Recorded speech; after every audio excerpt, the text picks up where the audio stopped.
gets the gas so high, bitch. And nobody better ask for a ride at all. Shit, I might not even come outside. Why? Cause the motherfucking gas so high. Come on. Had to cut my mama off, she wanna ride for the free. I'm about to see how long I can ride on E. Man, this gas so high, there ain't no traffic on the street. Man, this gas so high, I'm about to go back to sleep. Man, this gas so high, I'm about to grab me a bite. Man, this gas so high, I might just grab me a flight. I ain't even finna drive, I'ma go ahead and jog. If you ain't got over 20, then don't even call. 30-minute destination, man, fuck that drive. You think I'm finna go to work, man, fuck that job. Man, the gas so high, I looked up that guy and reminisce about the times it was 2:05. They asking me for a ride, they must think that I'm the nicest. The only time I'ma say I ain't got my license. Man, this gas so high, somebody call Joe Biden. Sometimes I just wanna cry when I look up at the price. Why the fuck?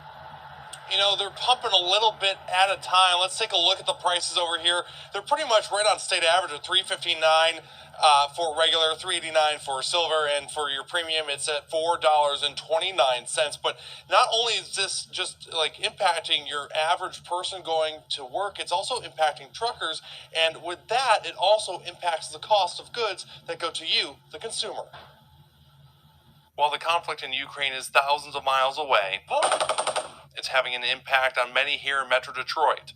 Oil is up over $100 per barrel, and gas prices are soaring to record highs. Drivers fueling up this morning in Southfield are mincing at the pump. I drive to work 70 miles back and forth, so that would be just like probably maybe 2 gallon, which is gonna be $5. Maybe $6, $7, depending on how far it goes higher. In Michigan, AAA says gas prices are up 18 cents since last week, with a state average of $3.59, and it's up 14 cents in Metro Detroit. Your gas prices right now $3.59. Yeah, it's pretty high. That's pretty high.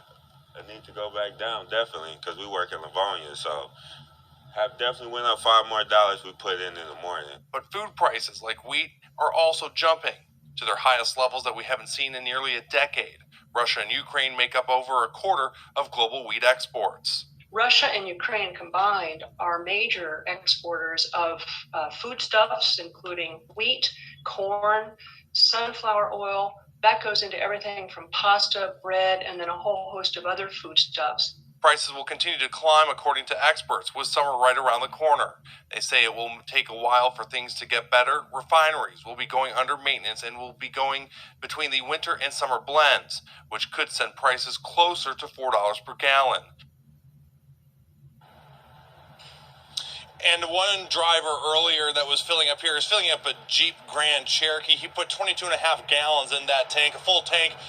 He spent $81 this morning just to get to work today. You know, pain at the pump is getting critical now. The average cost of a gallon of gas in LA is now over the $5 mark. The $5 threshold breaks yet another record. And it may go even higher. KCAL 9's Christine Lazar is live in Pacoima, where people are trying to cut costs. Christine.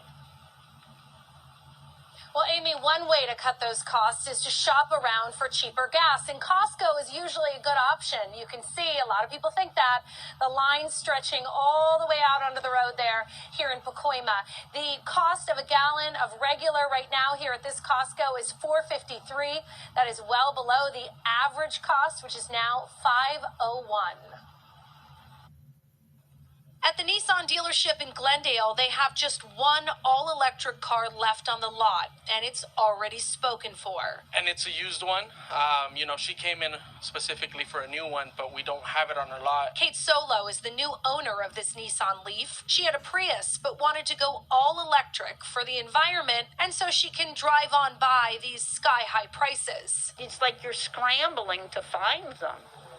We could not find a new car that was available within 6 weeks. But for those whose cars are still gas-powered, their only option is to shop around for the cheapest prices. The gas line at the Costco in Burbank spilled out onto the street. Oh man, the prices suck nowadays.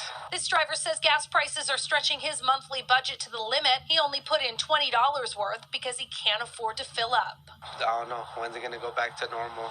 If it's ever going to go back to normal. Is there an end in sight? I wish I could say yes.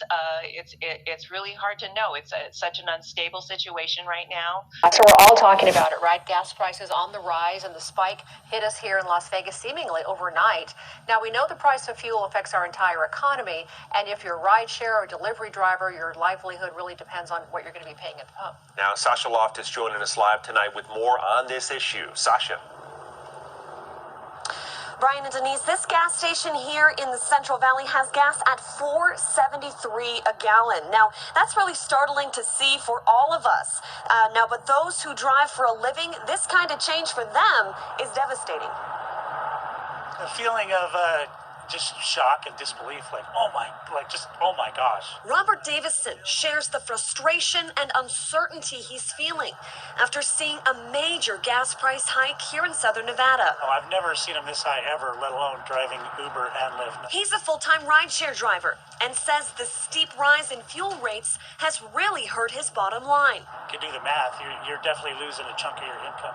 Regular unleaded gas hit $4.29 a gallon Friday, an all-time record for Las Vegas, and about 50 cents higher than this time last month. We're starting to see the effects of what's happening in Russia and Ukraine. Brian Gordon of Applied Analysis says a lot of this is due to the war in Ukraine. Russia supplies around 12% of the world's crude oil. As the invasion continues, there's less availability. There is a little bit of a ripple effect there that we need to be mindful of. He tells me there's no way to tell how long this will last, but says it could get worse before it gets better. Like I said,